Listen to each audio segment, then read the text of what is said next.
I used to think silence was comforting. After moving into a new apartment, I welcomed the quiet like a blanket. The building was old, the kind of place where the walls held onto past lives in the faintest ways. Tiny scratches on the hardwood floor, discolored patches of paint where pictures had once hung, and the occasional scent of dust that seemed older than me. It was the kind of quiet where you could hear your own breathing, your own heartbeat if you focused long enough. That silence wrapped around me at night, heavy but familiar. Until the first time I heard it. The sound came faintly at first, distant, as though carried from far away. A baby's cry. It slipped into my awareness like a draft through a crack in a window. Thin, almost unsure of itself, but undeniable. I froze the first time, sitting upright in bed, trying to steady my breath. It wasn't just a noise I thought I imagined. It was real. It had texture, a trembling sharpness, the kind of sound that makes your skin prickle because it carries instinct with it. The helpless wail of something small and living. But there was no baby here. No family with children in the neighboring apartments. When I had signed the lease, the landlord had told me most tenants were older. Retirees, single people, quiet professionals. I had seen no sign of toys, strollers, or the kind of clutter that comes with raising an infant. Still, the crying persisted. That first night, it rose and fell in intervals. Thin at first, then swelling, cutting through the thick silence of the walls. It seemed to move, not staying in one place, but shifting. Sometimes above me, sometimes faintly muffled as though from the hallway. Then closer, much closer. The air in the room grew colder as I strained to listen. Every nerve seemed wired into the sound, the wailing echo twisting into my bones. The apartment, once merely old, felt suddenly cavernous and wrong. When it stopped, it didn't fade. It ended abruptly, the way a light bulb burns out. The silence that followed was heavier than any silence I had ever known. I told myself it had to be a neighbor's television, or maybe one of the tenants had visitors. But even as I thought that, I knew it wasn't true. The sound wasn't tinny, not distorted by walls or electronics. It was immediate, raw, the way a real baby would sound if it were lying right on the floor beside me. The nights after that, I tried to ignore it. The crying didn't happen every night, but often enough that I dreaded darkness. Each time it came, I tried to distract myself, covering my ears with pillows, leaving on the low hum of a fan, even letting the television run muted just to fill the void. None of it helped, because the crying always found its way through. There were details in it I began to notice. Sometimes it sounded weak, as though the baby had been left crying for hours. Sometimes it came in sudden, sharp bursts, urgent, as though calling for attention. And sometimes, worse than both, it came as a whimper. A soft, stuttering breath between sobs that seemed to tremble right inside my skull. It wasn't just sound anymore, it was presence. I began to notice how the air shifted with it, how the room would grow colder the longer it went on, how the faint scent of dust would give way to something else. A sour, milky odor. Faint, but unmistakable. The smell of spoiled formula or curdled milk. I would lie there rigid, paralyzed, trying to remind myself there was no baby. There couldn't be. But the evidence pressed down on me, sound, smell, the prickling cold that raised the hair on my arms. The longer it went on, the more it changed the apartment itself. One night, while sitting in the living room with only a dim lamp on, I heard it begin again. The wail cut through the stillness, louder this time. It wasn't distant, it was inside. Not muffled by walls, not floating in from above. It was right there. The lamp flickered when it came. Just a subtle dip, as though the electricity flinched at the sound. The crying swelled, filling every corner, seeping into me until I couldn't breathe. And then, between the sharp cries, I heard something else. A shuffle. Soft, uneven, dragging across the hardwood floor. I didn't move. My eyes fixed on the hallway where shadows thickened beyond the reach of the lamp. The sound was unmistakable. Something shifted out there. Something moved in rhythm with the cry. The wail grew louder, then cut off mid-breath. Silence stretched out like a cord pulled too tight. That silence was worse than the crying. I sat there for what felt like hours, every muscle locked, staring into the dark hallway until my eyes burned. Nothing moved, but I couldn't shake the certainty that something had been there. Over the next week, the crying became routine. It always came after midnight, never earlier. The pattern was unpredictable, sometimes brief, sometimes dragging on for what felt like an eternity, but always followed by silence, so heavy it pressed into my chest. I started noticing stains. At first I thought they were water spots from the building's old pipes. But they were different, uneven patches, pale but edged with darker rings.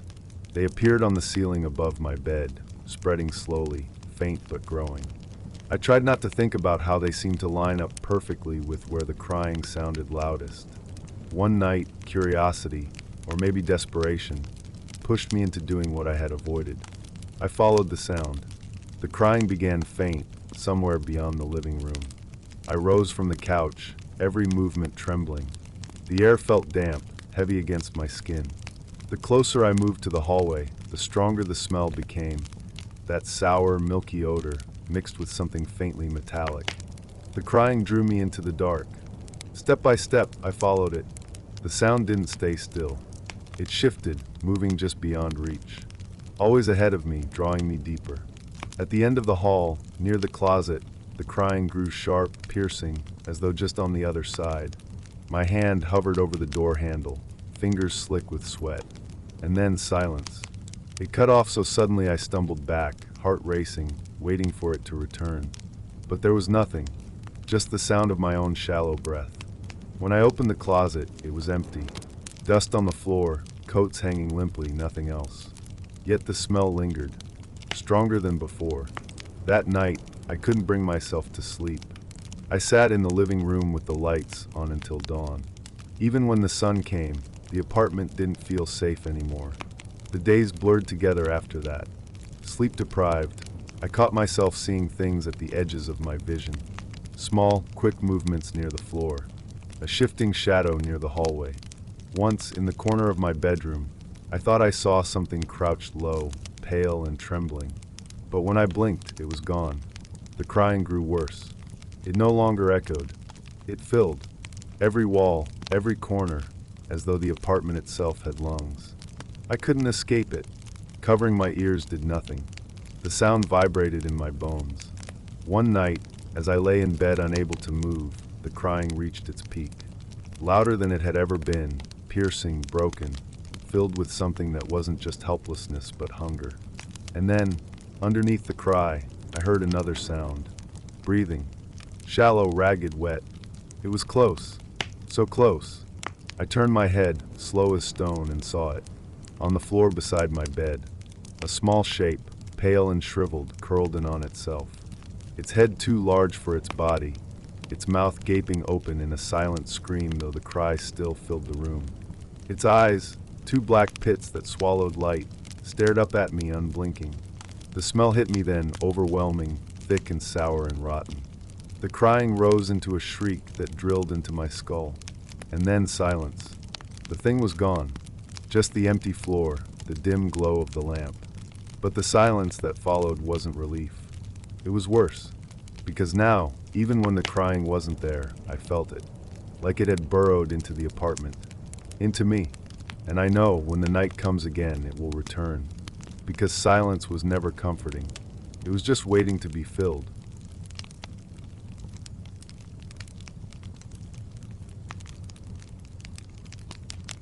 I never thought silence could betray me. For years, my house had been a vessel of quiet, thick, unmoving, the kind of silence that sits on your chest like weight. The walls were old, the wood was tired, and the pipes occasionally groaned like an old man shifting in his sleep. But those sounds had character. They were predictable, familiar, even comforting in their age. Then one night, the silence cracked. It began faintly, a noise that did not belong to the house, nor to the world outside. I was sitting in the living room, the television off, the dim lamplight brushing the edges of the furniture like thin paint. And beneath all of it, under the floorboards, deep where I never tread, something fragile and wet drifted upward. A sound so quiet I thought I imagined it at first, like a muffled whimper. I froze, listening. The house seemed to hold its breath with me. My ears reached into the floor, into the unseen crawl of earth below. The sound came again, clearer now. Not a creak, not a groan. A cry. Small.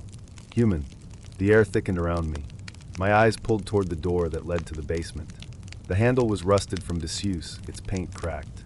That door hadn't been opened in years. Couldn't be opened, in fact. The basement was sealed. When I first bought the house, the realtor had mentioned it casually. A structural issue, she had said. The staircase had collapsed long before I arrived, and the basement had been bricked off for safety. No access, no point. Just a forgotten hollow beneath the house where nothing stirred but dirt, stone, and the slow crawl of time. But that night, something stirred. The crying swelled faintly, like it was learning to breathe through the walls. It rose in fragile bursts, then fell into silence, as though the source of it was too weak to hold the sound for long. And with every note, every broken sob, a chill spread deeper into my skin. I wanted to stand, to move, but my body was heavy. I just sat there, staring at the basement door across the room. Its edges were lined with cobwebs that trembled almost imperceptibly, as though responding to vibrations in the air. The brass knob seemed darker than the shadows around it, as if it drank in what little light remained. The crying stopped. The silence that followed was worse. My ears ached with the emptiness, straining for even the faintest trace of the sound. Seconds dragged out like hours, the ticking of the clock across the room slowing to an unbearable rhythm. Then, just as I thought I had imagined it all, the crying came again, this time sharper, desperate. It was a child. That realization knifed through me. A child's sobs, smothered by earth and stone, clawing upward through layers of dust. The sound was too real, too broken to ignore. I moved finally, my body stiff, each step across the room heavy with dread. The wooden floor bent beneath me, groaning in protest. I stopped just before the basement door. My hand hovered above the knob, but didn't touch. The crying was right behind it now, pressing against the barrier like a heartbeat. But the door was sealed. I knew it. I had seen the brick threshold myself when I moved in. Behind that door, there was nothing but a wall of stone and mortar. No staircase, no room, no air for a voice to travel. And yet, the crying persisted. It wasn't just sound anymore. It was feeling. It leaked into the wood, into the metal, into the stale breath of the house itself. The cries grew in texture, wet gasps, tiny chokes, the rustle of movement on a dirt floor. Every second it sharpened, pulling itself into existence as if the basement was birthing something against its will. I backed away, but the sound followed, filling the house no matter where I moved. It bled through walls, through ceilings, through the pores of the wood. Upstairs in the bedroom, I could hear it beneath my bed. In the kitchen, it seeped through the tiles. In the bathroom, the pipes carried it like a trembling hymn. The whole house had become a throat, and the basement was its voice. The days that followed blurred into nights without sleep. The crying became constant. Always faint, always fractured, but there. Sometimes it would rise suddenly, piercing, as though the child was screaming with every last breath it had. Other times it would fall into weak hiccups, the sound of exhaustion, of something losing strength. But no matter the rhythm, it never stopped. Food rotted untouched on my counter. The air inside thickened, stale with my fear and the unwashed days. Shadows lingered too long in the corners, stretching thin across the floorboards like spilled oil. I thought of leaving, of packing what I could and abandoning the house, but the sound had hooked itself into me. I couldn't leave it.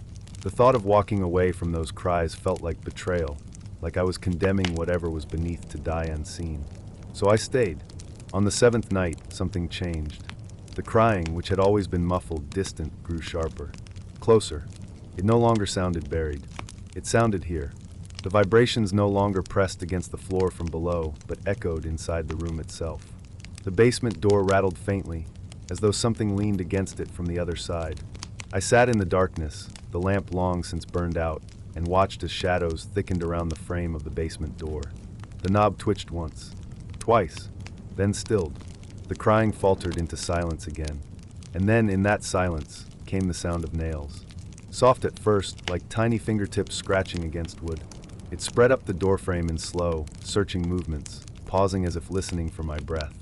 Then the scratches grew bolder, dragging down the wood, splintering faintly in the quiet. I could smell it now. The scent of damp earth seeping through invisible cracks, wet and sour, like freshly turned soil soaked in rot. It filled my nostrils, thick, cloying, impossible to ignore. My stomach turned with the taste of it. I pressed myself against the far wall, eyes fixed on the basement door, too afraid to blink. The scratching rose higher, sharper, until it was no longer nails but claws raking against the wood. And then, clear as anything I've ever heard, the crying broke into words. It wasn't language. Not really. Just the shape of a word, repeated through broken sobs. A plea. A call. Something that wanted recognition. The syllables came warped, drenched in static, but I felt them inside me more than I understood them. The sound gnawed through my sanity, clawing deep until I felt hollow, as though the crying wasn't beneath the house anymore. It was inside me. I never opened the door. I couldn't. The basement is sealed shut, bricked over, no entry possible.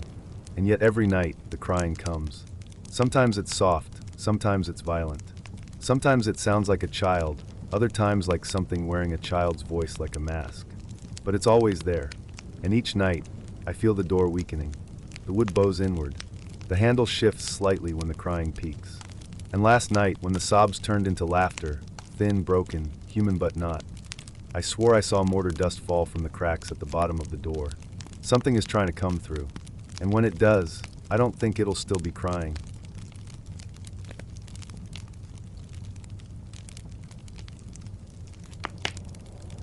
It started with a sound that didn't belong. My nights are quiet. The kind of quiet that makes you hyper-aware of every small creak of wood, every sigh of the wind against the siding of the house. I live alone on the outskirts of town, far enough from the highway that no passing car ever leaks into my sleep. The silence is something I've grown used to, a blanket of stillness that makes the darkness easier to accept. But that night it broke. At exactly 3 a.m. I heard it, a child weeping. The sound was faint at first, like it was carried on the breeze.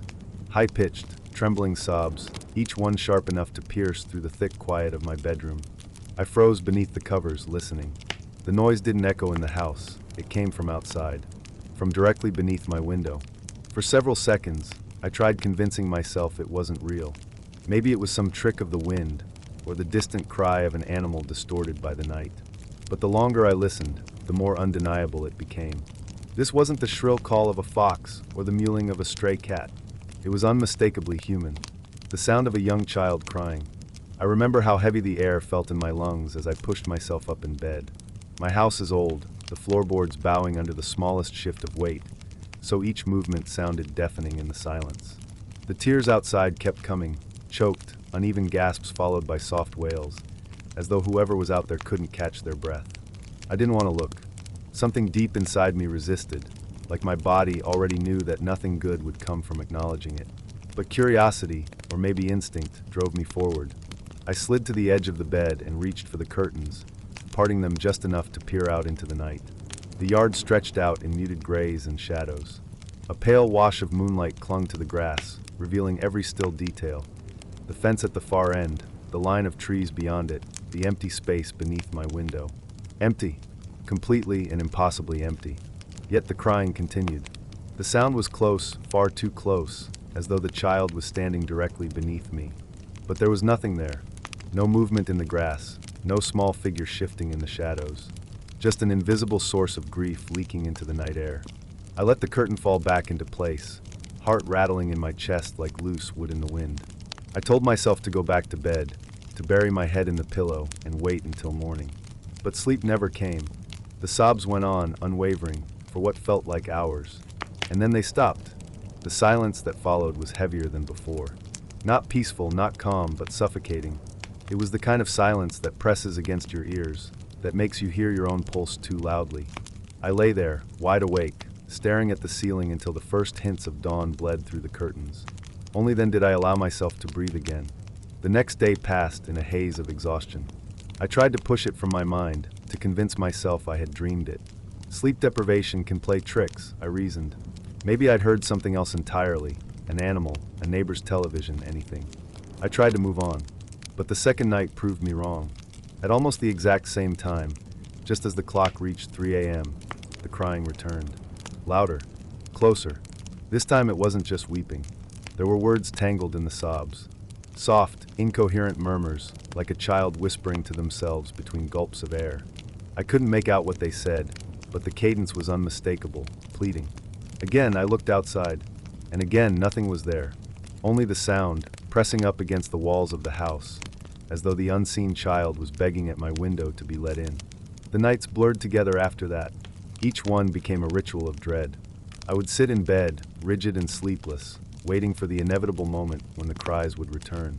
Always at 3 a.m., always at the same spot outside my window. Sometimes they were faint, drifting like a lullaby carried on the wind. Other times they were frantic, desperate sobs that clawed at my nerves until I could barely breathe. What unsettled me most wasn't just the consistency. It was the subtle change that crept into the sound as nights passed. The crying didn't always sound like a child anymore. Sometimes the pitch dropped, deeper and rougher, only to lurch back into a high, broken wail. Other times it doubled, as though two voices were weeping in perfect unison, overlapping in a way that felt unnatural. And then there were the nights when the sound wasn't outside. The first time I noticed it, I was too terrified to move. The crying no longer drifted through the glass. It resonated inside the room, soft and muffled, like it was coming from under the bed. I sat paralyzed for what felt like an eternity, every muscle locked, until the sobbing slowly ebbed away, retreating as though it had never been there. I stopped checking the window after that, but that didn't matter. The sound knew how to find me. There was one night, worse than the others, when I awoke not to crying, but to silence. The kind of silence that feels staged, as though the world itself is holding its breath. And then close to my ear I heard it, a single stifled sob, sharp enough to raise every hair on my body. It wasn't outside. It wasn't beneath the bed. It was right there, beside me, inches from my face. I didn't open my eyes. I couldn't. I lay frozen, praying for the dawn, until the air shifted and the presence withdrew. Now, I dread the nights more than I can describe. I dread the moment the clock edges toward 3 a.m., when the atmosphere thickens and I know what's coming.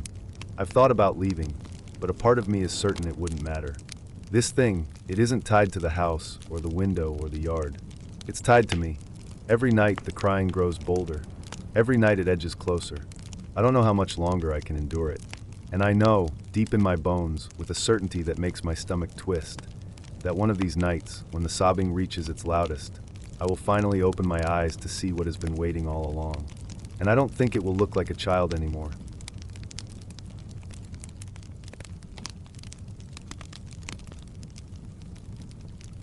It started with the kind of quiet that presses against your ears until even your own breath sounds intrusive. I had gone into the woods late, too late if I'm being honest. The sky had already bruised into a deep navy, and the air had that damp, earthy bite to it that only comes after sunset.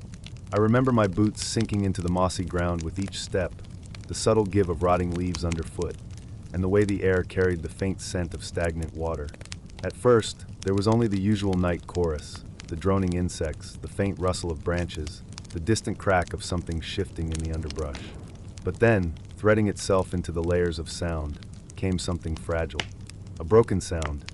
It was faint. So faint, in fact, that I thought it might have been the wind catching through the trees. A soft, uneven waver that rose and fell. But it didn't move with the wind. It lingered, steadier than it had any right to be. A sob. I froze where I stood, the forest suddenly enormous around me, the shadows of the trees stretching impossibly tall. The crying continued, low, cracked, drawn out. The sound of a woman weeping. The first thought that pressed into my head was that someone must be hurt, maybe lost, maybe in trouble. I stood there, heart hammering, unsure if I should call out. But the idea of breaking the silence with my own voice filled me with a discomfort I couldn't quite name. Instead, I turned toward the sound and began walking. The ground felt softer as I went deeper, as though the soil itself hadn't been disturbed in a long time. The smell grew richer, heavier, wet bark, old fungus, and something sour, like stagnant water that had been trapped too long beneath fallen leaves. My flashlight cut thin beams between the trees, revealing the curling texture of peeling bark, the glitter of damp stones, and the occasional glint of spider silk stretching across branches. And always, just beyond the edges of the light, the sobbing continued. I tried to convince myself it was moving, that I was catching up to it. But the moment I stopped, the sound stopped with me. Not faded, stopped, as if it too was holding its breath. I would stand there, surrounded by the oppressive silence, until the hair along my arms prickled and I could feel my own pulse in my throat. Then, as soon as I took another step, it would begin again. Fragile, pained, following. There was no rhythm to it, no pattern I could find comfort in. Sometimes it would sound close, so close I felt as though I could reach out and touch the source. Other times it drifted back, muffled as though coming from behind layers of trees, but never far enough to be truly gone. I I remember catching the smell of something sweet at one point, sharp and out of place. Not flowers, not pine. Something more metallic, almost like iron. I lifted my flashlight and caught the sight of damp streaks down the side of a tree trunk. They glistened, dark and tacky against the bark. Sap, I told myself. Just sap. But when I reached out and touched it, the texture clung thick to my finger. Warm. I wiped it away and pressed on, though my legs had started to feel heavy, as though the earth itself was reluctant to let me pass. The deeper I went, the stranger the woods became. The trees grew unnaturally uniform, lined like sentinels, their bare limbs clawing upward into the dark. The insects had gone quiet. Even the distant rustle of small animals was gone. Only the sobbing remained, weaving itself closer, dragging me forward with invisible threads. I lost track of time. Minutes. Hours. The night stretched on, endless. The ground sloped downward, the air thickening until it carried the sour smell of waterlogged earth.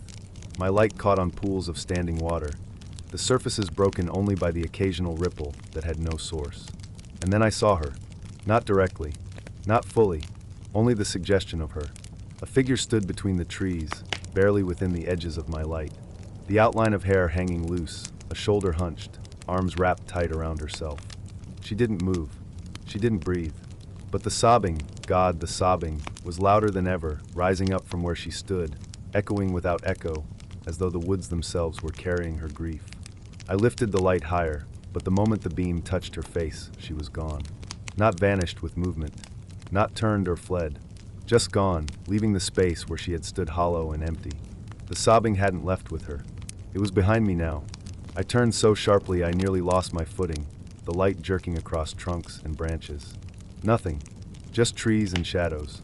But the sound was there, close enough that the air seemed to vibrate with it. I began to walk faster, then faster still. The trees blurred into one another, the light bouncing wildly. My breath grew ragged, filling the silence between sobs. My boots caught in roots, dragged through mud, kicked against stones. Still, the crying followed. It grew more desperate the faster I went, breaking into gasps and choking wails that clawed at the inside of my ears. It wasn't sorrow anymore.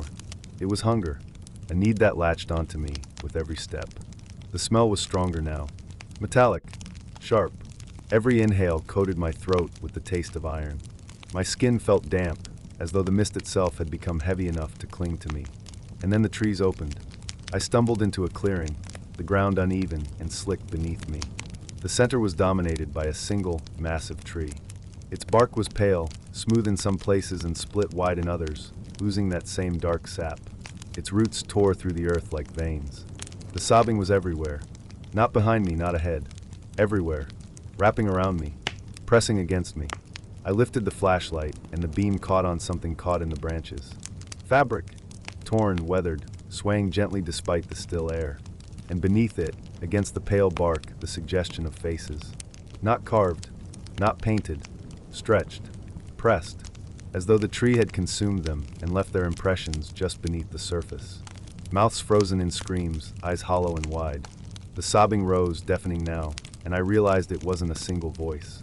It was many, twisted together into one endless cry. I staggered backward, but the ground gave way beneath me. My heels sank deep into the mud, roots clutching at my ankles, dragging me down as though the forest itself wanted to claim me. The light flickered once, then died.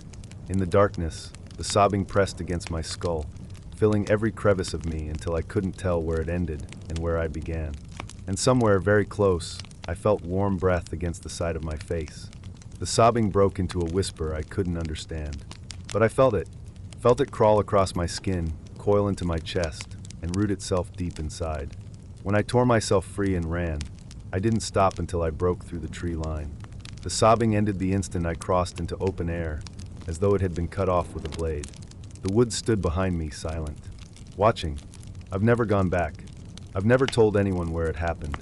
But sometimes, when the night is still and I'm alone, I hear it again. That broken, hollow sound. A woman's sobs, following me still.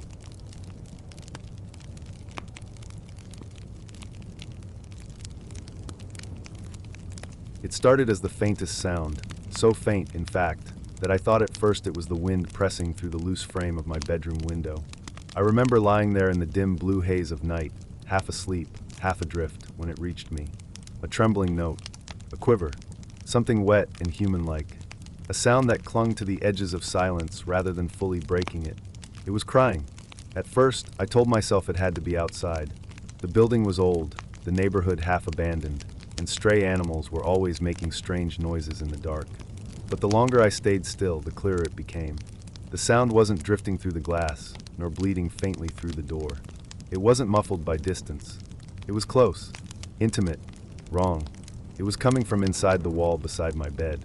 The plaster was thin and yellowed with age. When I turned my head toward it, I swear I felt something subtle vibrate through it, like the body of the building itself was resonating with the sound. The crying was soft at first, childlike. The way a child whimpers after a nightmare, not wanting to wake anyone, yet unable to stop. But as my ears adjusted, I noticed the depth in it, lower notes hidden beneath. A heaviness. Not a child at all. Something older. Something weary. I pulled the blanket over my chest and listened. My pulse thudded inside my head, louder than the sound itself. The crying stopped once or twice, as if whoever, or whatever, it was had paused to catch its breath. Each time the silence fell, I told myself it was over, that I could finally relax. But then always, it would start again. A sob pressed, right against the other side of the wall. The longer it went on, the more wrong it felt. There shouldn't have been space inside that wall. I had seen the structure when I moved in, lath, plaster, insulation, studs.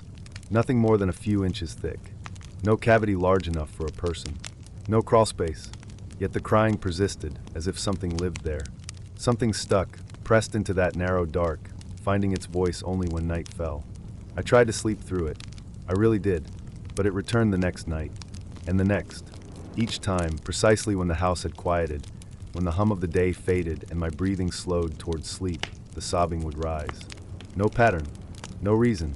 Just the eternal sound of someone mourning, sealed into the wall. I began to notice other things. The air in that part of the room carried a faint smell, damp, sour, metallic. The smell of water standing too long in pipes, or the hint of rusted nails beneath paint. It seemed stronger each night. I also began to feel cold there, though the heater still clicked and hissed, warming the rest of the house. The corner with the crying never seemed to hold the heat. One night, I pressed my palm flat against the wall, unable to resist the urge to test it. The surface was cool, though the room was warm. Cooler than stone, cooler than ice. I swore I felt a faint tremor through it, like a shudder from deep within. The crying stopped the instant my hand touched the plaster. I held still, breath caught in my throat, straining to hear. For nearly a full minute, there was only silence. Then came something worse, something I would give anything to forget. Against the thin skin of the wall, directly beneath my hand, there came a slow, deliberate drag. The sensation of fingernails clawing softly downward from the inside. I snatched my hand away and stumbled back. My bed frame creaked beneath me. The room swallowed me in silence, the kind of silence that feels charged, waiting. And then, from within that same space, the crying began again. Softer now, as if mocking me, as if aware. I told myself I wouldn't listen anymore. I would ignore it, deny it. Yet every night it returned. Each night I found myself lying still, staring at the wall in the shadows, waiting for it. The crying changed with time. Sometimes it sounded desperate, sometimes angry, sometimes like someone choking between sobs, gagging, retching. Once, I could swear I heard whispering laced between the cries, broken syllables in a tongue I didn't understand. The smell grew worse. Damp rot, mold maybe, something earthy and suffocating. It clung to my sheets, to my skin, until I woke each morning feeling stained by it. I washed, scrubbed, sprayed the wall with bleach, opened the window to air the room. Nothing worked. By evening, the stench was always back, faint but present, as though something inside the wall was breathing it out. One evening, when the air outside was heavy with rain, I heard more than just crying. I heard movement, something shifting inside. A scrape, a push, like weight dragging against wood. I lay frozen, staring, while the plaster bulged ever so slightly outward between the studs. Not much, no more than the thickness of a coin, but enough to catch the light. Enough to prove it wasn't in my imagination. It was alive. I thought of tearing the wall open, of seeing what hid inside, but every part of me resisted. Whatever lived there wasn't meant to be freed. I was certain of that. Still, the temptation gnawed at me. To know, to understand. The night I almost broke was the night I awoke to find scratches on the plaster. Thin, fresh lines cutting vertically near the head of my bed. I hadn't heard them being made, but they hadn't been there before. My breath clouded in the air when I leaned close to examine them. The wall was that cold. My fingers hovered just above the grooves, unwilling to touch them. The crying hadn't come yet that night. I waited. The silence felt heavier than the sound itself. Then, without warning, the sobs erupted, louder than ever. Not muffled, not distant. The sound vibrated through the wall, rattling the frame of my bed. The scratches deepened before my eyes, gouged from the inside, plaster dust sprinkling onto the floor. I fled the room that night. I slept on the couch in the living room, though sleep wasn't really the word. The crying continued through the floorboards, faint but still there. It was as though the sound had spread, bleeding from the wall into the bones of the house itself. No matter where I went, it followed. Nights became unbearable. Days blurred. I stopped inviting people over.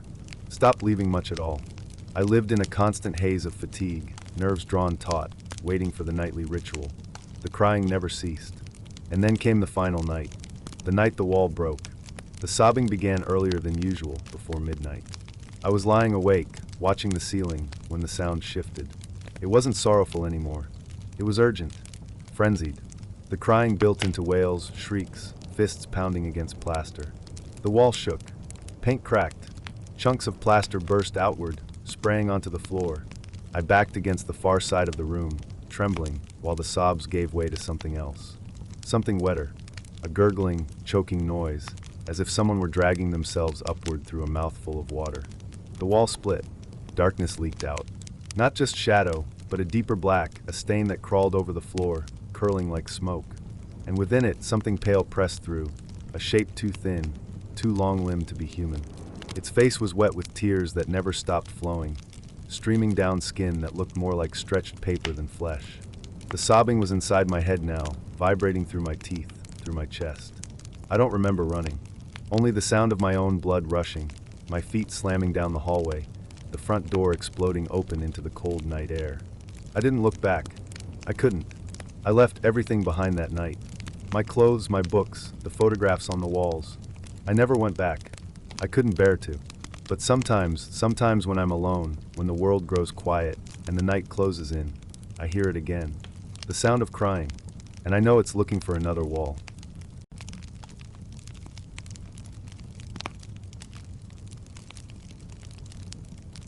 It had been one of those heavy, muted evenings where the silence in the house felt almost deliberate. Not the kind of silence that settles comfortably, but the kind that presses in on you, making the air feel thick and charged. I was home alone that night, the kind of alone where every small creak of the floorboards feels louder than it should, and every hum from the refrigerator feels like it's trying to fill in for voices that aren't there.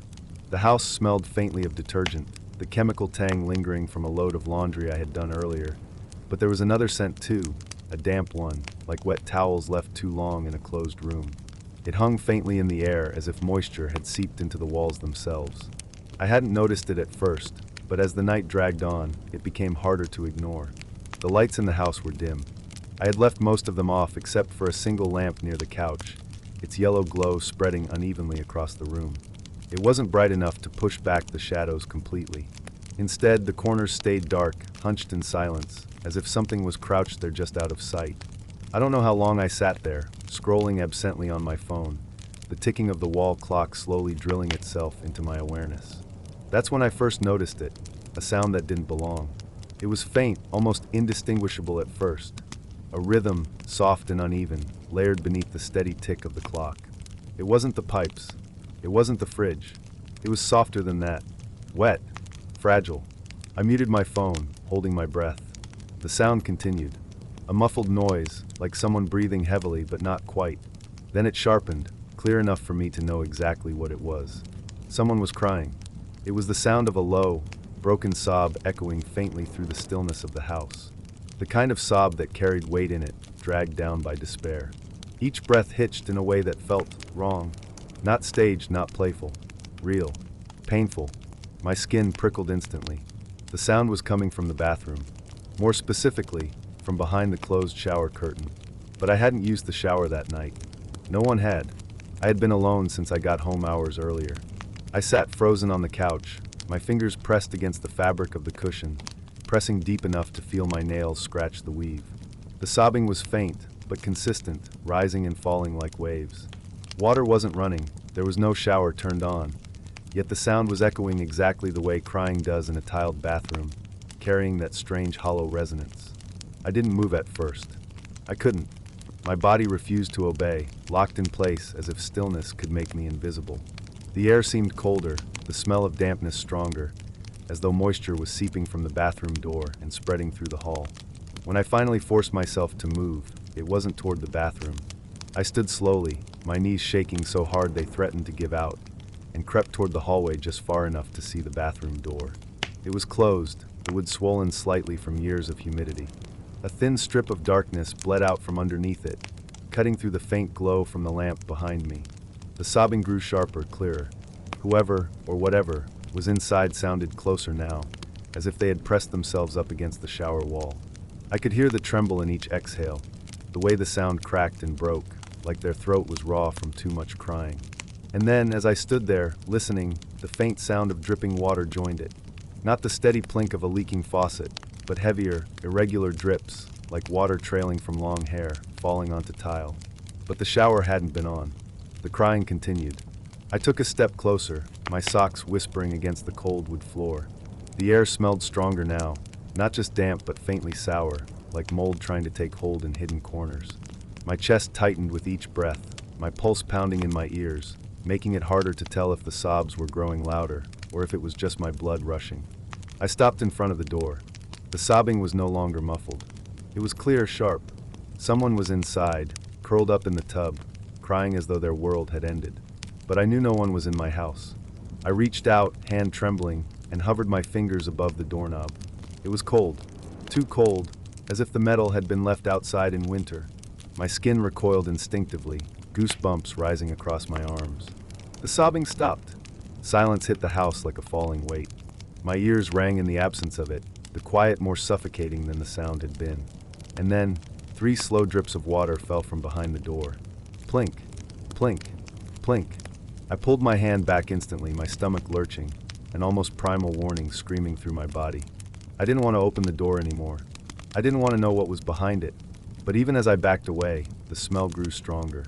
Wet cloth, mildew, something sour. It seemed to cling to my skin, sink into my lungs. From the other side of the door, the sobbing started again, but different this time. Not broken, not fragile. Lower. Heavier.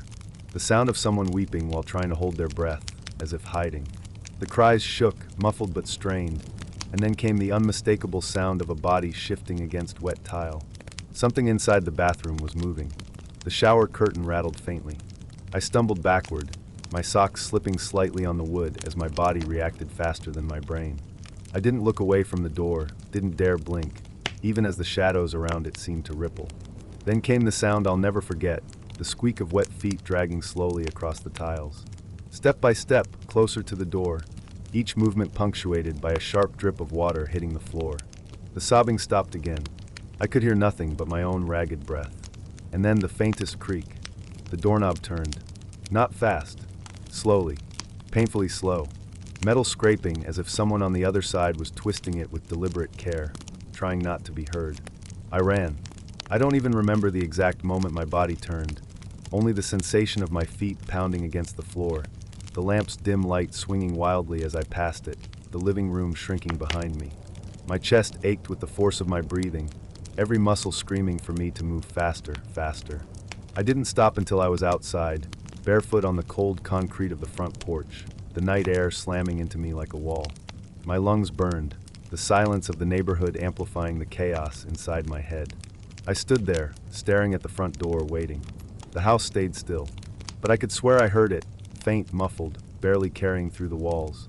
The sound of someone crying in the shower. Still going, still inside, and I was still alone.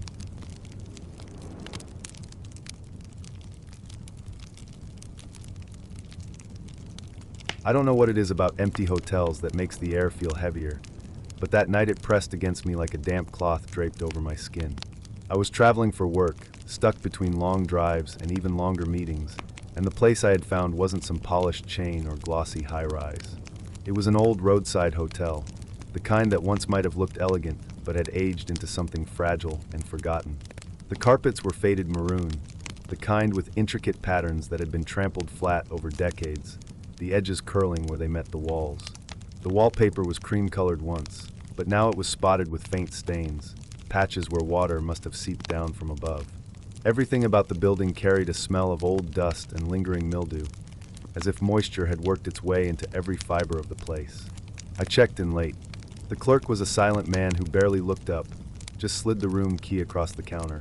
His hands were pale, fingernails slightly yellow, his eyes fixed somewhere just over my shoulder, as if something else had caught his attention. I didn't ask questions. I just wanted to sleep. My room was on the 3rd floor, down a long corridor lined with closed doors. The kind of hallway that stretches on longer than it feels like it should. The hum of fluorescent lights buzzing faintly overhead, one bulb flickering near the far end like it was on its last breath.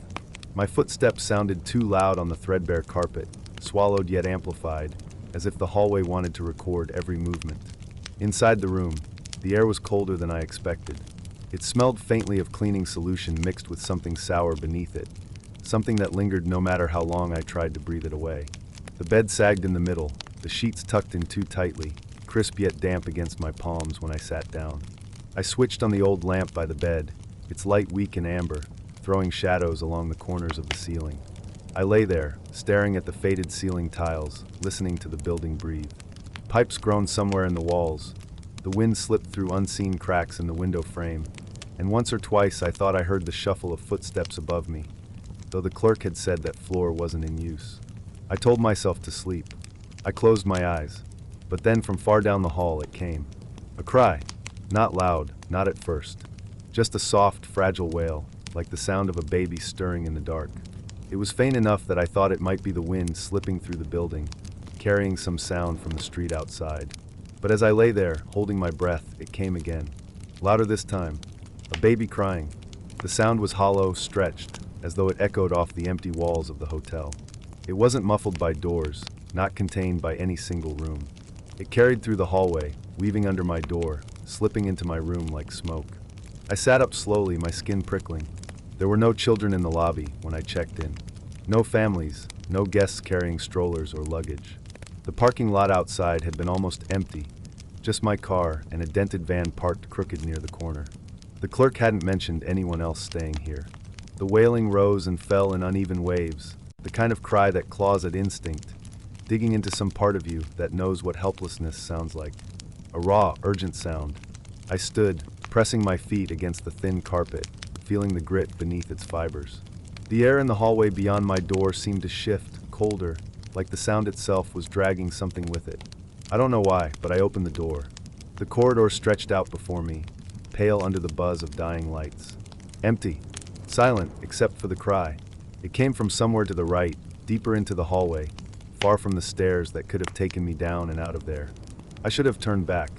I should have locked the door and buried my head beneath the thin blanket. But I stepped forward. Each footfall sank slightly into the worn carpet, and the further I moved, the more the air seemed to thicken, heavy with dampness.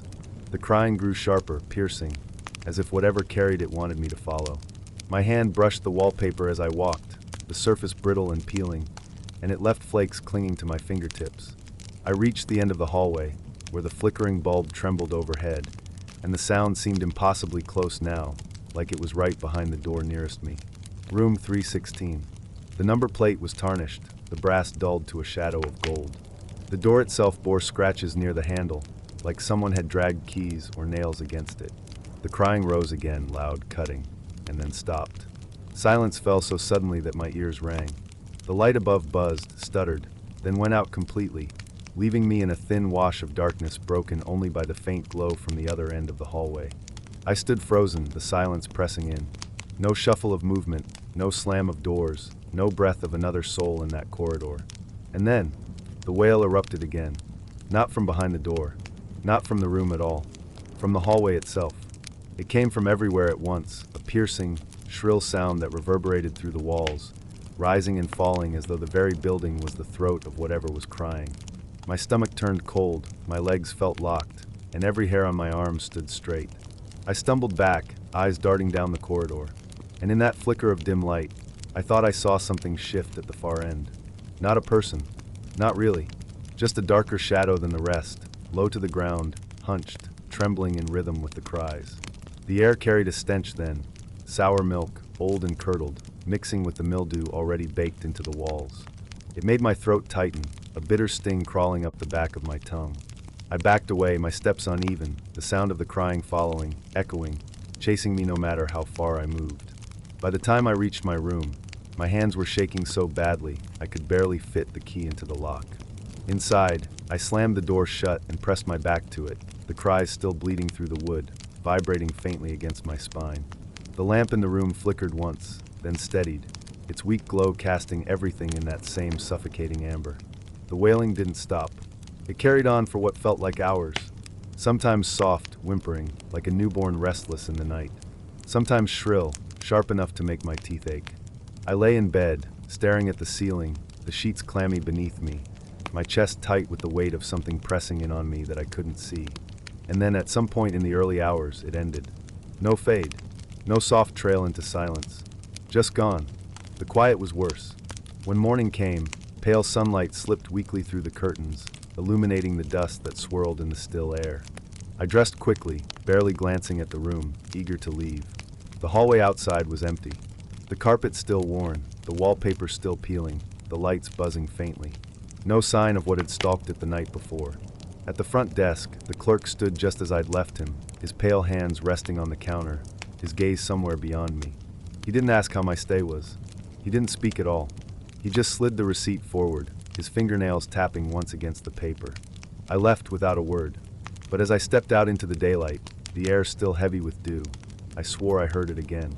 A faint, fragile wail, carried on the wind, drifting through the walls of that hotel, chasing me even as I drove away.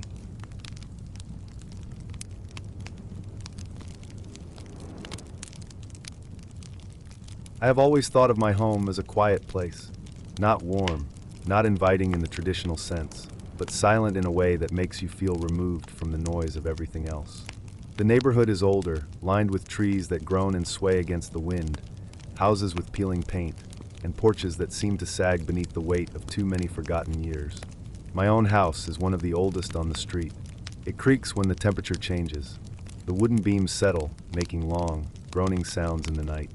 Floors shift slightly under pressure, and sometimes when I step into the hallway, I hear faint ticks and knocks that I've learned to dismiss as the old bones of the place flexing. Still, there's always a limit to what you can explain away, and that night, I realized I had crossed into something I couldn't reason with. The sound of crying came from the attic. It wasn't faint enough to be mistaken for wind or pipes. It wasn't the kind of sound you could chalk up to the house groaning. It was unmistakable, human, fragile, weeping. The kind of sound that coils into the marrow of your bones and makes you freeze before you even know you're afraid. The first time I heard it, I was sitting in the living room. The house was dim, lit only by a small lamp that struggled to push back the shadows in the corners. It was raining outside, not hard, just a steady drizzle that tapped against the windows in delicate, uneven patterns. The sound carried me into that state between focus and sleep, where everything seems muffled and slower. That's when it happened. From above me, above the ceiling, above the walls, there was a low, broken sob. It began quietly, almost like a breath caught in a throat, and then it grew into something more sustained. It was a weeping sound, shaky, like someone had been holding it in for too long before finally letting it out. At first, I didn't move. I thought maybe my mind was playing tricks on me. I turned down the volume of the television, just to be sure. Silence filled the room, heavy and almost pressing. Then it came again, the crying. This time I heard it clearly, directly above, in the attic. It seemed to seep down through the beams, the kind of sound you don't just hear, but feel in your chest, vibrating faintly in the ribs.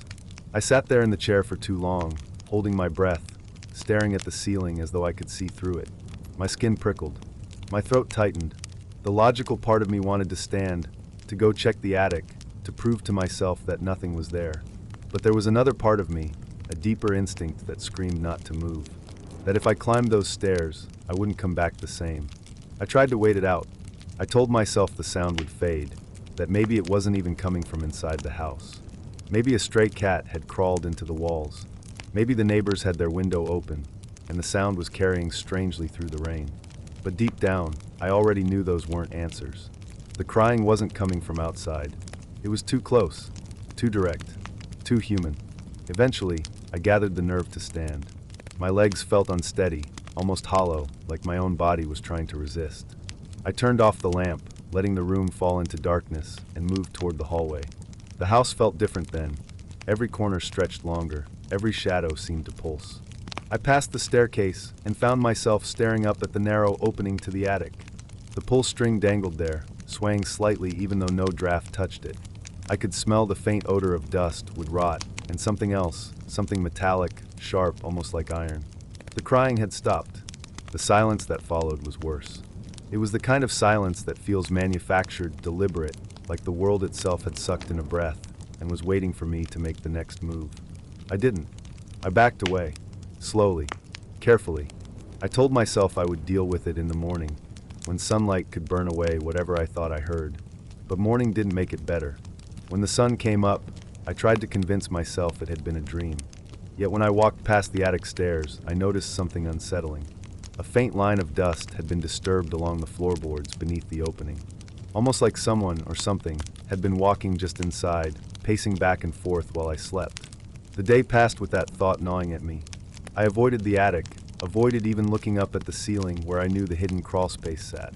But night always comes faster than you want it to, and when darkness fell again, I found myself tense and restless. I didn't turn on the TV this time. I sat in silence, waiting. And it came. The crying started later, closer to midnight. Softer than before. Gentle. Almost like a lullaby hummed in reverse, low and broken. It stretched on longer, too. At times, it stopped, replaced by the sound of shuffling, like bare feet sliding across dusty boards. Then the weeping would return, sometimes muffled, sometimes sharp, like it was moving around up there. I pressed my hands against my ears, but it didn't help. The sound seemed to sink into my skull itself, vibrating in my jaw, echoing behind my eyes. The more I tried to ignore it, the louder it seemed to grow. I swore I could hear tiny breaths between sobs. A faint, wet sound like someone's nose running. The reality of it hit me harder than fear. It was real. Too real. Still, I never climbed up there. I couldn't. Every bone in my body told me not to. But my refusal didn't matter. The crying wasn't staying put. Over the next nights, it grew bolder. Louder. It followed me through the house. Sometimes it sounded right above me no matter where I stood, as if it were crawling along the attic floor directly over my head. Other times, I would wake in the early hours to find it almost at my bedroom door, like the sound had seeped downward, pressing against the thin barrier between us. The smell worsened too. That metallic tang grew stronger, sharper. I noticed it clinging to the walls, sinking into the air vents. It coated my tongue when I breathed, left a bitter aftertaste that made my stomach churn. And then the scratching started. Light at first, barely noticeable, but unmistakable. Long, dragging sounds across the beams, like nails drawn slowly over wood. Sometimes frantic, other times deliberate. It was always accompanied by sobbing. Weeping so broken it sounded like a plea for help. I don't know how long I endured it. Days bled into nights. Sleep came in fractured moments, broken by sounds I didn't want to believe were real. But one night, I woke to something worse. The crying wasn't in the attic anymore. It was in the walls. A sobbing so faint, so suffocated. It sounded like someone pressed tightly into the space between plaster and wood. I could hear it close to the head of my bed, weeping just inches away, separated only by the thin barrier of the wall. My breath froze in my chest. I couldn't move. The sound followed me no matter where I went. If I stood in the kitchen, it came from behind the cabinets. If I walked into the hallway, it echoed through the thin panels, right behind my shoulder. Always weeping, always pressing closer. And every time I glanced at the attic stairs, I swore I saw the pull string swaying on its own. I never opened it. I never wanted to see what waited in the darkness above. But the crying hasn't stopped. It follows me still. And sometimes, when the night grows too heavy, I think I can hear it breathing, slow, ragged, right above my bed, waiting for me to finally climb those stairs.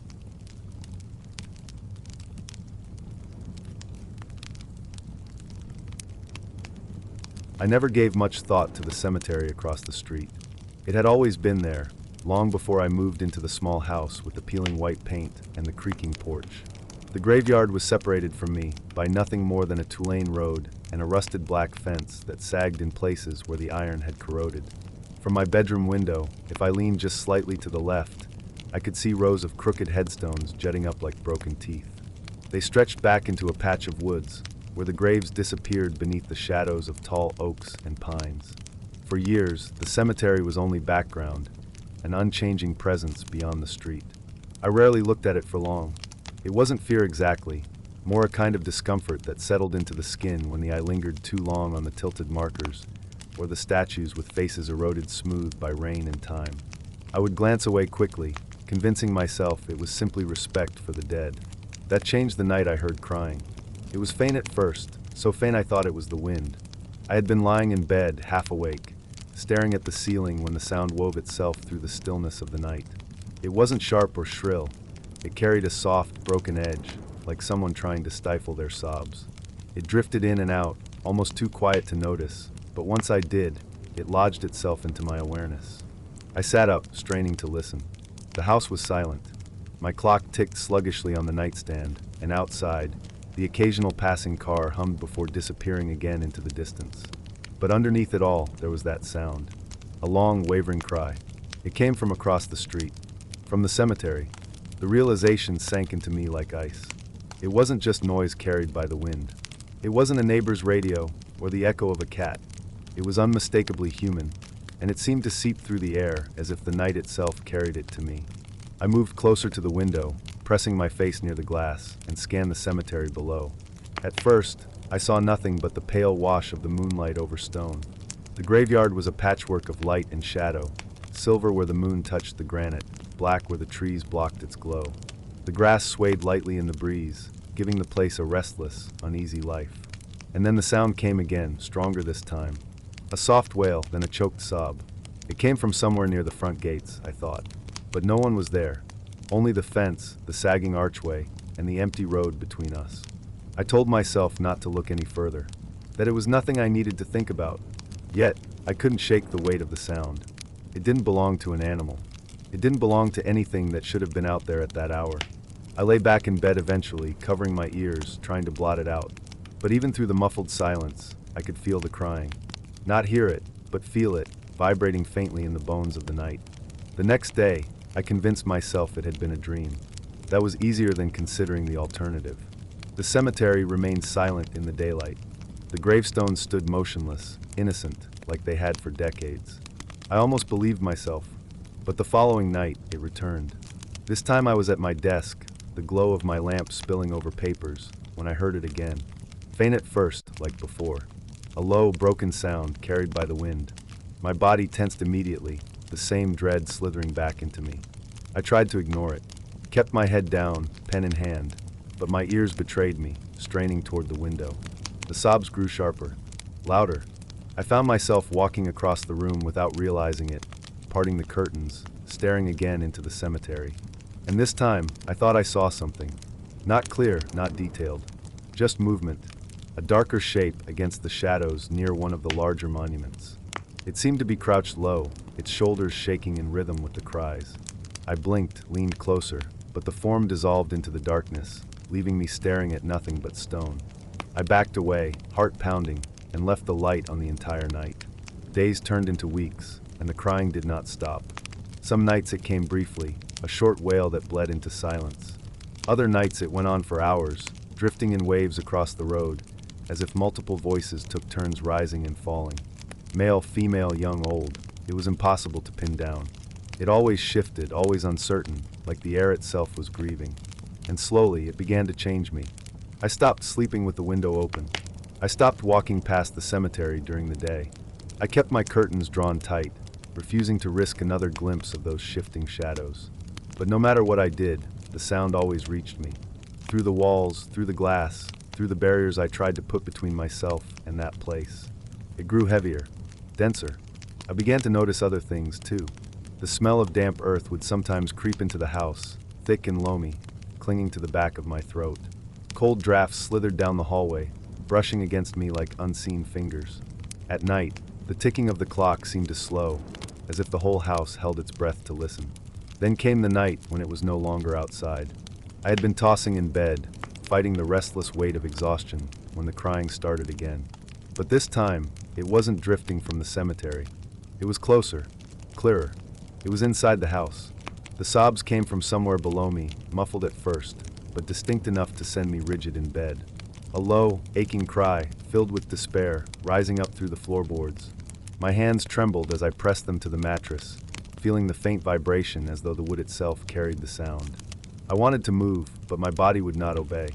I just lay there listening, heart pounding in my throat, while the crying filled the silence of my home.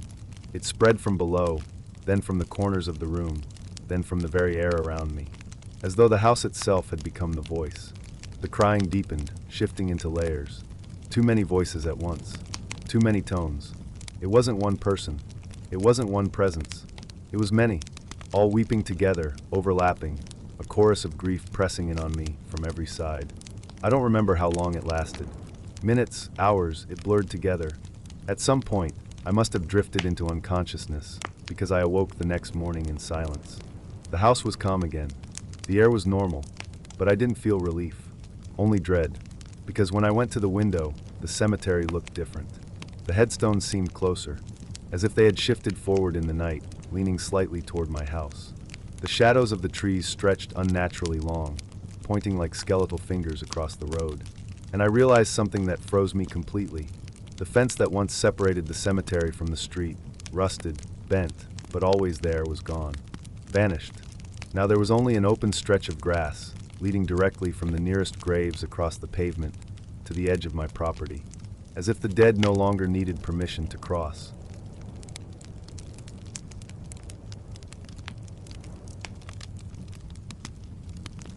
The night was heavier than usual when it happened.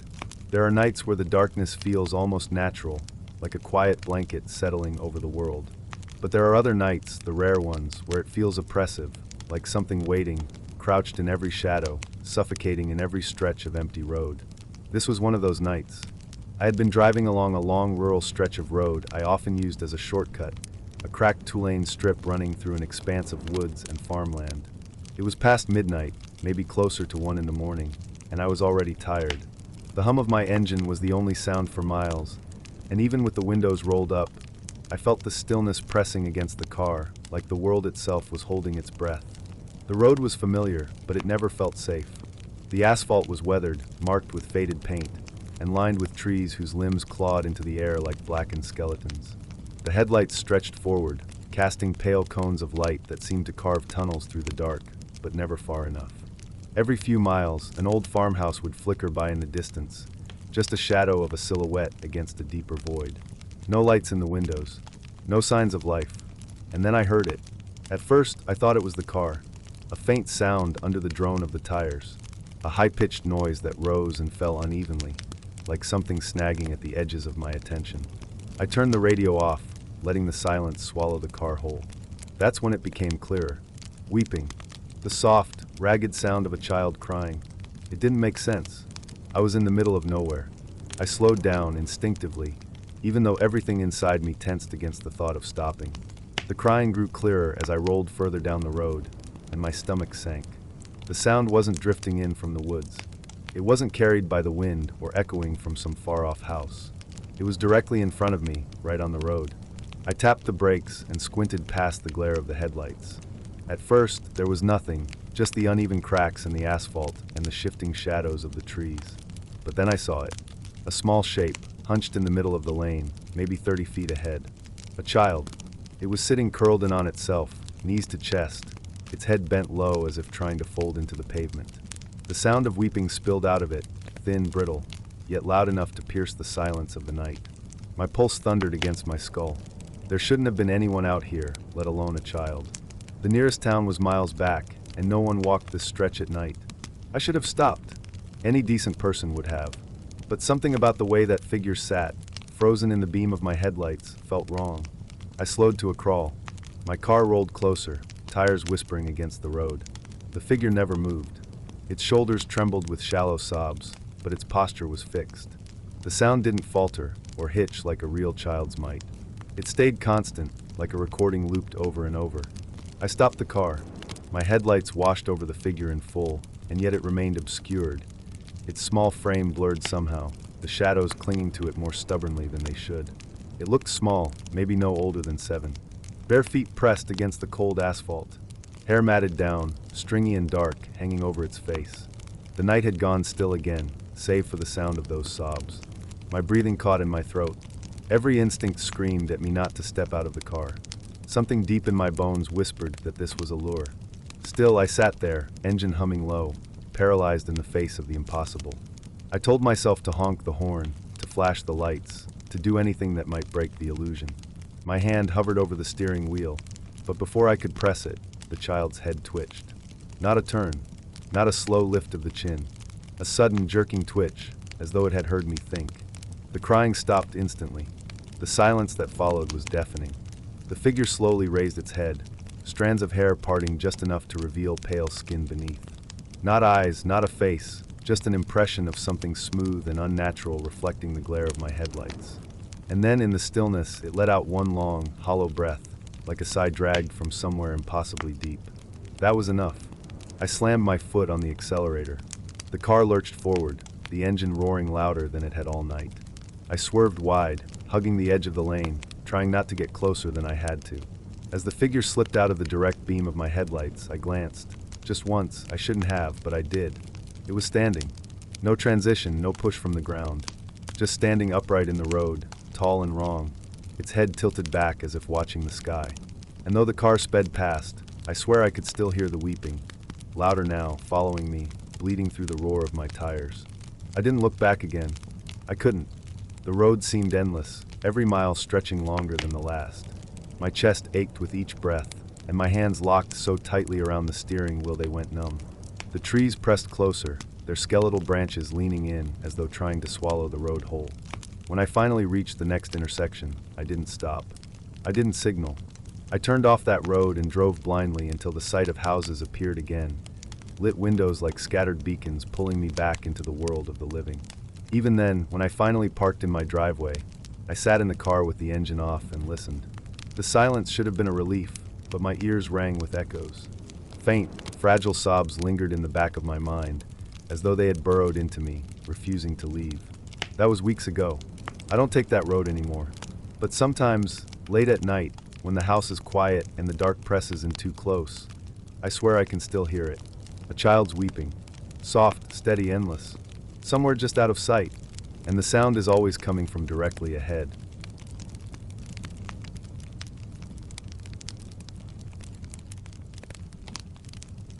It began on a night that felt no different from any other.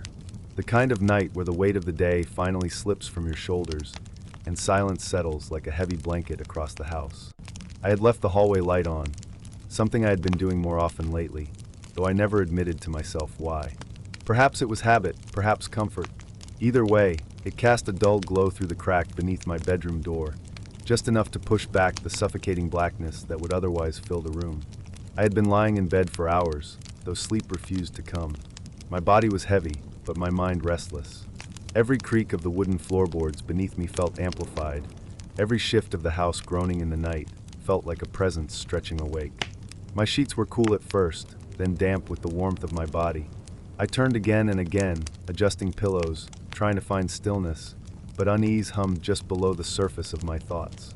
It was in that half-conscious haze, drifting somewhere between wakefulness and sleep, that I first heard it. A sound. Fragile. Barely there. It was not loud, not the kind of noise that makes you sit upright with your heart pounding. Instead, it slid quietly into the room, so delicate it almost could have been imagined. At first, I thought it might be the wind, brushing against the siding of the house, slipping through unseen cracks. But the more I listened, the clearer it became. It was crying, faint, muffled, but undeniably the sound of someone weeping. A fragile, broken sob, hidden and smothered, as if it came from a small child or someone trying desperately not to be heard. I froze, my entire body tensing against the mattress. The sound hadn't come from outside, not from the hall, not from the street or the apartment above. No, it came from within my room. My eyes adjusted slowly to the thin strips of light from the door. My vision roamed across the familiar shadows of the dresser, the bed frame, the clutter I had never put away. And then they settled on the darkest shape of all. The closet. Its door stood shut, but not flush. A sliver of blackness leaked through the thin crack where wood hadn't met wood, a blackness deeper than the rest of the room. The crying was coming from there. I lay there, heart hammering in my ears, the sound flooding me with a sick dread. The longer I listened, the more detail I picked out. It wasn't just sobbing. There was a rhythm to it, The sharp inhale, the trembling exhale, the fragile stutter in between, as if the thing inside was struggling against something far heavier than itself. It was human. I did not move. I didn't even breathe properly, afraid that if I shifted the sound would stop, and I would be left with the unbearable knowledge that something had been in there waiting. My ears strained, catching every tremor of that soft, broken voice. And then, through the veil of sobs, it whispered. Not words at first. Just a breath, an exhale, almost as if it were testing its own voice. The sound of wet air pushing through lips. Then a pause, a silence heavy enough to crush the room. And after that, my name. It spoke my name. So quiet I could almost convince myself I hadn't heard it. Almost. But the syllables carried with them a sharpness, a familiarity. My name, cracked and hollow, whispered from the darkness behind the closet door. I wanted to move, to run, to scream, but my body betrayed me. I lay stiff in bed, staring at the thin seam of black. The crying resumed, soft at first, then breaking again into whimpers and quiet sobs, punctuated by the whisper that kept threading through them. My name, over and over. Every instinct screamed that I should not open that door, that I should not go near it. And so I did the only thing I could do. I pulled the blanket tighter around me and forced my eyes shut. But sleep did not come. Hours stretched in suffocating silence, broken only by that occasional sob, that breathless whisper. At some point, the sound faded, retreating deeper into the dark. And eventually, against all odds, exhaustion dragged me into unconsciousness. When morning came, sunlight filled the room. The closet sat as it always had, still, closed, unremarkable. I told myself it had been a dream, a cruel trick of a restless mind, and tried to move on. But the next night it returned. The same muffled crying, the same trembling sobs from behind the door. And again that voice whispering my name, fragile and broken, as though it were pleading. This time, I stayed awake longer, staring at the door until my eyes burned and my vision blurred. On the third night, the crying began earlier. It didn't wait for me to drift. The sound came as soon as I turned off the light. As soon as the room sank into shadow, the sobbing welled up from the closet, louder now, more insistent. And the whisper carried a new edge to it. It was no longer a plea. It was sharper, colder. Each time my name fell from its unseen lips, I felt the air in the room thicken, pressing into my chest, sinking into my bones. It was no longer asking me. It was calling me. By the fourth night, I couldn't ignore it anymore. My nerves were frayed, my body aching with sleeplessness. The closet door had become a weight in my vision, no matter where I looked. I could not escape the pull of it. That night, when the sobbing began, I forced myself to sit upright in bed. The voice grew louder, as if it knew I was listening. My name slipped from it again, trembling yet insistent. My hand shook as I reached for the lamp on the nightstand. The bulb flickered, washed the room in pale yellow, and for a moment the crying stopped. I stared at the closet door, my heart thrashing in my chest. And then 3 sharp knocks rattled from inside, not loud but precise. Knuckles against wood, followed by a whisper, clearer than before. My name. The air left my lungs all at once. I wanted to scream, to run, to tear the door open just to end the torment, but I stayed there, paralyzed, staring. That night, I didn't sleep. I left the lamp burning until dawn, every muscle in my body rigid, eyes fixed on that door. The crying faded slowly, melting into silence. But the whisper of my name lingered in my head, echoing long after the sound itself had gone. Now every night it comes. Sometimes soft, sometimes frantic. Always from the closet. Always with my name curling through the sobs like a poisoned thread. I have stopped opening the closet altogether. My clothes hang untouched inside, swallowed by the dark. I cannot bring myself to touch the handle, to cross the thin line that separates me from whatever has made its home in there. Yet I know deep down that it will not stay confined forever. Each night, the voice grows stronger, closer, more insistent. The crying is no longer muffled. It is as though it presses right against the door, leaking into the room with every shuddering breath. And sometimes, when I wake in the early hours of the morning, I swear I hear the door creak, just slightly, as though something inside is testing it. One night, it will open, and when it does, I know the voice won't have to whisper my name anymore. It will already be waiting for me in the dark.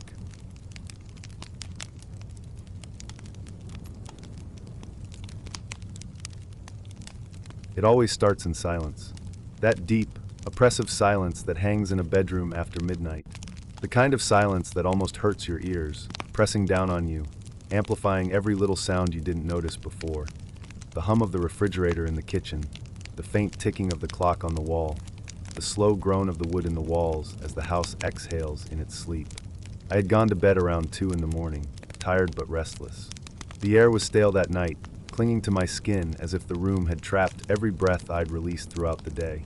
I remember lying there still, with the blanket heavy over me, staring at the faint glow of the digital clock on my nightstand. Red numbers, 2:17 a.m. My mind wouldn't shut down. Thoughts came in waves, unfinished tasks, strange memories, fragmented dreams that weren't even mine. That's when I first heard it. At first, I thought it was part of my imagination, the way fatigue plays tricks on a mind desperate to slip into sleep. It was faint, so faint that I almost dismissed it. A wet sound, low and muffled, like air trying to squeeze out of a chest already burdened with sorrow. A sob. The sound was not distant. It wasn't coming from the hallway or seeping in through the thin window panes. It was close, too close. The sobbing was beside me. It came from the left side of the bed, down near the floor, close enough that if I leaned over the edge, I could have reached out and touched whoever, or whatever, it was. Every muscle in my body froze. My breath shallow. My eyes stayed shut because I knew. Deep down, I knew the worst thing I could do was open them. Whatever was kneeling there beside me in the dark, it wanted to be seen. It wanted acknowledgement, and I couldn't give it that. Not if I wanted to stay sane. The sobbing grew clearer. Ragged inhales, broken exhales. Each one dragged up from a chest that sounded hollow, like it had been emptied of everything but grief. It wasn't loud, but it had a rhythm to it. Every 3 or 4 seconds, another choked gasp. Every so often, the faint sound of a throat trying to swallow down tears. The mattress didn't move. The floor didn't creak. Whoever was there wasn't shifting, just staying perfectly still in one spot, crying. I lay there with my back pressed hard into the mattress, trying not to move, not even to scratch the itch blooming across my scalp. My heartbeat thundered so loudly I was sure it would give me away. The blanket felt suffocating, pressing heat into me, sticking to the sweat forming on my chest. My skin prickled with the sensation of being watched. Even though I refused to open my eyes, I felt its gaze. That heavy, unbearable attention, like 2 eyes burning into me through the dark. The smell came next. It seeped into the room slowly, almost imperceptibly at first, until I could no longer ignore it. Damp earth. Stale water. The sharp, metallic tang of something long decayed. It was not the smell of a person who had wept themselves into exhaustion. It was the odor of something that had been buried, something that should have stayed buried. The sobbing never broke. At times it seemed to falter, tapering off into low whimpers that made my stomach twist. Then it would rise again, raw and unrestrained, as if the thing beside my bed was mourning something it could never get back. Minutes stretched into what felt like hours. The red numbers on the clock ticked forward, and though I dared not move my head, I knew it was closer to 3 now. The air in the room shifted. It grew heavier, thicker, as though the space itself was compressing inward. The sound of sobbing began to change, not in pitch, but in position. What had been beside the bed was now nearer, much nearer. The breath that accompanied the sobs was now warm against my ear, as though the face of the thing was leaning over me. I clenched my jaw so tight it hurt. The blanket barely muffled the sound of it. Ragged breaths, damp with grief, brushing against the shell of my ear. It was too human to dismiss, too close to be ignored, and yet every instinct screamed at me not to move. And then it shifted again. The sobs cut off. The silence was immediate and unnatural, like a switch had been flipped. My ears rang with the absence of the sound. And in that pause, I heard it inhale sharply, a wet, trembling breath that filled the room more than any scream could have. It was waiting. The stillness was unbearable.